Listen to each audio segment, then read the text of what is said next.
Welcome back to our channel. So previous వీడియోలో regression అంటే definition, how many types of regression, what is that అనేది మొత్తం చూసినాం. So present మనం regression equation of why and x చూద్దాం.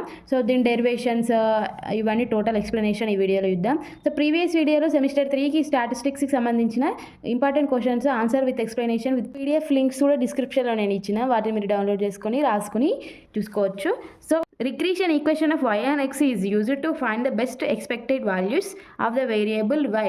So x and y మనం variables అనుకుంటే, so y on x అనే line y variable best values find out చేయడానికి use అవుతుందట. x and y అని అంటే x values, best x values find out చేయడానికి use అవుతుంది. So x and y దగ్గర so x change చేస్తే అయిపోతుంది. So next let the regression line y is equals to a plus bx. So మనకు straight line equation ఇది. So మనకు 2 points ఇచ్చి 1 point ఇచ్చి ఒక స్లోప్ ఇచ్చినప్పుడు సో స్ట్రేట్ లైన్ ఎలా కనుక్కుంటాం? y is equals to mx plus b కదా. ఇక్కడ m అనేది స్లోప్, b అనే x, y అనేది పాయింట్స్ అని ఇట్లా ఉంటుంది కదా. సో అలాగనే ఈ ఈక్వేషన్ కూడా so y is equals to mx plus b అనే ఫామ్లో ఉంది కదా. సో m అనేది స్లోపు, ఇక్కడ b అనేది మనకు slope. That slope of equation 1 is b. So ఇది స్ట్రేట్ లైన్ ఈక్వేషన్. సో ఇట్లా స్లోప్ ఫామ్లో ఉంది కాబట్టి b అనేది స్లోపు. సో ఇట్లా mx ప్లస్ b అని మీకు ఎవరు చెప్పారు? సో నేను చెప్తున్నా.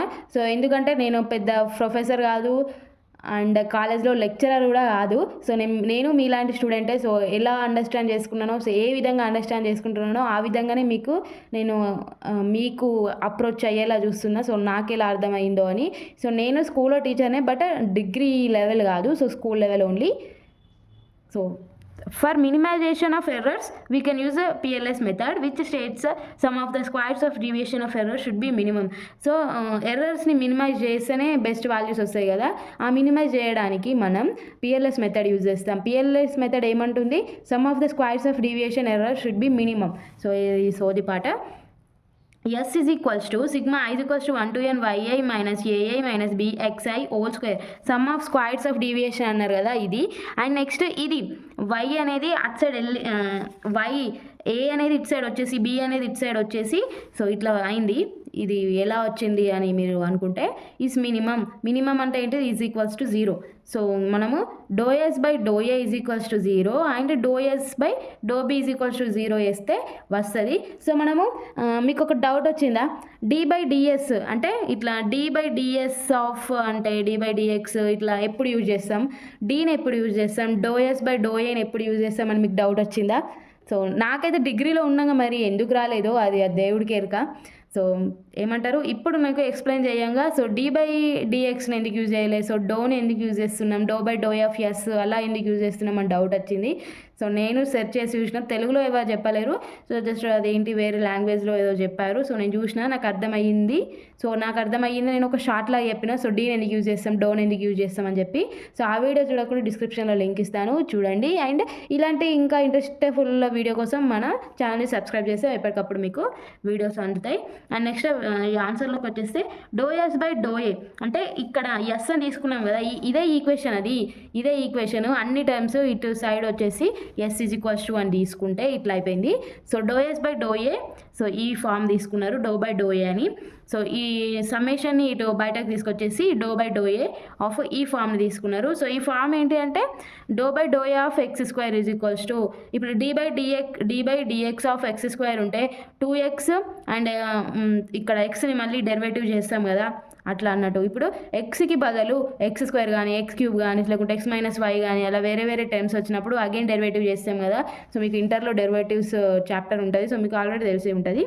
తెలియకుంటే మన ప్రీవియస్ వీడియోలో చూసి తెలుసుకోండి. బై ∂a ఆఫ్ ఇది సో ఏమంటారు, ఇప్పుడు ఇది 2x. సో దీన్ని మొత్తం x అనుకుంటే x స్క్వేర్ అనుకుంటే 2x అయింది. సో దీన్ని అగైన్ ఇక్కడ x ఓన్లీ ఐటమ్ x లేదు, సో ఇంకా ఫుల్ ఐటమ్స్ ఉన్నాయి కాబట్టి అగైన్ డెరివేటివ్ చేసినాం. డెరివేటివ్ చేస్తే ఇక్కడ చూడండి, ఇక్కడ నేను చెప్తాను. సో ఇప్పుడు బై ∂x ఆఫ్ y అని వస్తే ఇక్కడ 0 వచ్చింది. ఇక్కడ కాక d బై dA లేకుంటే d by dx. So d ఫార్ములాలో డెరివేటివ్ వస్తే సో ఇక్కడ y ఇట్లుంటుండే, dy బై dx ఇట్లనే ఉంటుండే. సో 0 కాకపోతుండే. ఎందుకనంటే సో అనేది ఇప్పుడు బై ∂a ఆఫ్ వేరే టర్మ్స్ అంటే కింద ఇప్పుడు డో బై డో ఆఫ్ ఏ టర్మ్స్ కాక వై టర్మ్స్ కానీ ఎక్స్ టర్మ్స్ కానీ వస్తే జీరో అయిపోతుంది. డెరివేటివ్స్లలోనేమో జీరో అవ్వదు, అలానే ఉంటుంది. అది ఎందుకు, అసలు ప్రాసెస్ ఏంటి అనేది షార్ట్లో పెడతాను చూడండి. అండ్ ఇక్కడ -1 అని ఇక్కడ ఎందుకు వచ్చిందంటే ఏ ఇక్కడ డి బై డిఏ డో బై డో ఏ, ఇక్కడ A with respect to A ఉంది కదా, సో ఇక్కడ ఏ ఉంది కాబట్టి సో దీన్ని డెరివేటివ్ చేస్తే -1 అయింది. ఇక్కడ ఎక్స్ టర్మ్ అంటే ఏ టర్మ్ కాదు, వేరే టర్మ్ కాబట్టి జీరో. సో వేరే టర్మ్స్ వస్తే డోలలో జీరో అయిపోతుంది అనమాట. -1ని ఇటు ఇంటూ చేసిర్రు. సో నెక్స్ట్ ఈ సమ్మేషన్ లోపలికి మల్టిప్లై చేసిర్రు. ఈ 2 ఎటు పోయింది అని మీకు డౌట్ రావచ్చు. 2 ఇటు ఈజ్ ఈక్వల్ టు నుంచి ఇటు అవతల పోతే 0 × 2 0 అయిపోయింది అన్నట్టు. సో ఇక్కడ ఇది ఇటు ఉంచేసుకొని ఇట్లా రాసుకుంటే ఇప్పుడు మనం సిగ్మా i = 1 to n ఇక్కడ n ఎందుకు వచ్చిందని మీకు డౌట్ రావచ్చు. సో i ఐటమ్స్ అంటే xi yi ఐటమ్స్ ఉంటే సో ఇలా ఇట్లా సిగ్మా రాస్తాం. సో ఏ అనేది కాన్స్టెంట్, సో ఇక్కడ i ఐటమ్స్ x y అలా వేరియబుల్స్ ఏం లేవు కాబట్టి కాన్స్టెంట్ ఉంటే మనం ఇక్కడ n పెట్టుకుంటాం సమ్మేషన్ తీసేసి. సో ప్రీవియస్ వీడియోలో చూసినట్లయితే మీకు అర్థం అవుతుంది. Dividing both side with 1/n. So 1/n divide చేస్తే సో ఇక్కడ y బార్ ఇక్కడ x బార్ ఇట్లా వస్తాయి కదా, అందుకోసమని 1/n బోత్ సైడ్ చేస్తున్నారు. చేస్తే ఇట్లా అవుతుంది. సో ఇది y bar formula, n cancel, ఏ మిగులుతుంది b, ఇది x bar, y bar = a + b x bar. So మనం తీసుకున్నాం కదా స్ట్రేట్ లైన్, సో ఇది సేమ్ వచ్చింది, జస్ట్ ఇక్కడ బార్ వచ్చింది అంతే.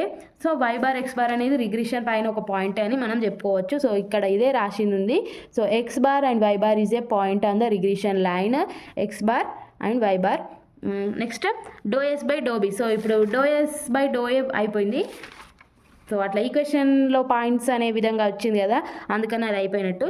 Do S by do B వేస్తే yi - b xi whole square. So ఇక్కడ కొంచెం తక్కువైంది.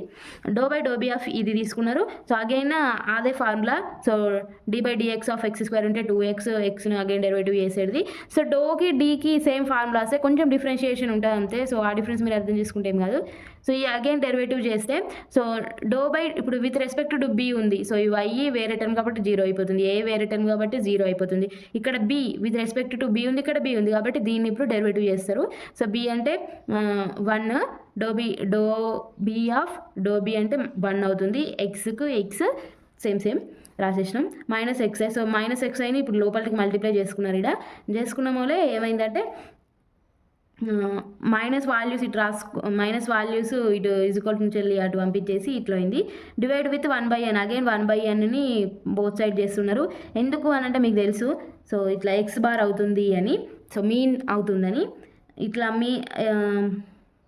ఇట్లా అయిపోయిన తర్వాత దీని ఈక్వేషన్ 4 అనుకొని కన్సిడర్. సో ఇది ఫార్ములానే. సో ఇది ఎక్కడికి వెళ్ళి వచ్చింది అంటానే సో ఇంత పెద్దగా ఆరో మార్క్స్ పెట్టి ఇక్కడ ఫార్ములా అని పెట్టిన.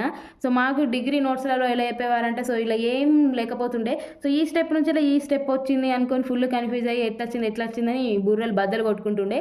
సో అట్లా మీరు కాకుండా ఇట్లా ఆరో మార్కులు, సో ఇట్లా మీకు ఇది ఎక్కడి నుంచి వచ్చేసినట్టుంది అని తెలిసే విధంగా నేను ఆరో మార్క్ పెట్టిన ఫార్ములా అని కూడా రాసిన. సో నెక్స్ట్ ఈ ఫార్ములా తీసుకున్నారు. ఫార్ములా తీసుకున్న తర్వాత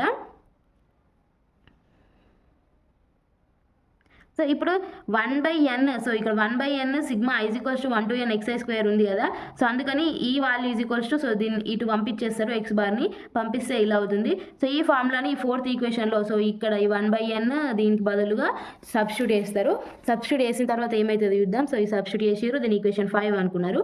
సో ఇది కూడా formula covariance of x, y = 1/n sigma i = 1 to n xi - x bar y bar. So ఇది మన కోవేరియన్స్ ఫార్ములా రాసిన తర్వాత సో 1/n = రాసుకుంటున్నారు. దీని ఈక్వల్స్ ఎందుకు రాసుకుంటున్నారు అని అంటే సో ఇక్కడ 4th ఈక్వేషన్లో 1/n = వచ్చింది కదా, సో అది సేమ్ వాల్యూస్ ఉంటే ఈ 2 ఈక్వేషన్స్ని ఈక్వేట్ చేస్తారు అన్నట్టు. కోవేరియన్స్ ఆఫ్ x, y అయినాక from equation 5 and 6, so 2 same ఉన్నాయి కదా LHS సైడ్, సో ఇప్పుడు RHSని ఈక్వల్ చేస్తారు అన్నట్టు. ఇట్లా చేసిన తర్వాత from fitting of a straight line, so ఈ x బార్ అదేంటి x bar y bar values ఉంది కదా, సో ఇప్పుడు ఈ వాల్యూస్ని మనం ఫిట్టింగ్ ఆఫ్ ఏ స్ట్రేట్ లైన్లో నార్మల్ ఈక్వేషన్, ఇది సెకండ్ నార్మల్ ఈక్వేషన్ నేను చూపిస్తాను. ఇవన్నీ మీకు fitting of A straight line కూడా ప్రీవియస్ వీడియోలో మీకు చూపించిన. సో ఆ వీడియోస్ చూడకుంటే మీరు చూస్తే అర్థమవుతుంది. సో ఇది సెకండ్ ఈక్వేషన్ మనది నార్మల్ ఈక్వేషన్స్లో తీసుకుంటాం కదా, సో ఈ వీటిల నుంచి వెళ్ళి సో ఇట్లా వచ్చింది. ఇక్కడ చిన్న క్లారిఫికేషన్ కూడా రాసిన. సో ఇట్లా మనకు వస్తే 1/n బోత్ సైడ్ మల్టిప్లై చేసుకుంటే 1/n n sigma is equals to 1 to n X Y అయితే X bar Y bar only X ఉంటే ఎక్స్ బార్ స్క్వైర్ ఉంటే ఎక్స్ బార్ స్క్వైర్ అవుతుంది. సో ఈ ఫార్ములాని ఇక్కడ రాసిన నేను. సో లాస్ట్కి ఏ ఫార్ములా అవుతుంది. ఇప్పుడు దీన్ని తీసుకెళ్ళి ఇక్కడ సబ్స్టిట్యూట్ చేస్తారు అన్నట్టు.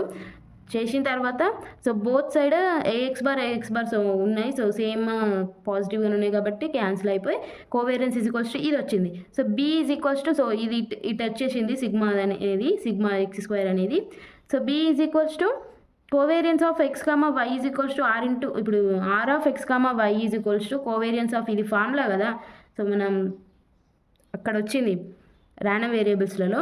సో ఈ ఫార్ములా ఇక్కడ సబ్స్టిట్యూట్ చేసిర్రు. సో సిగ్మా ఎక్స్ క్యాన్సిల్ అయిపోతే బి ఈజ్ ఈక్వల్స్ టు ఇది వచ్చింది. బి అనేది ఏంటి నాన్న స్లోప్ కదా.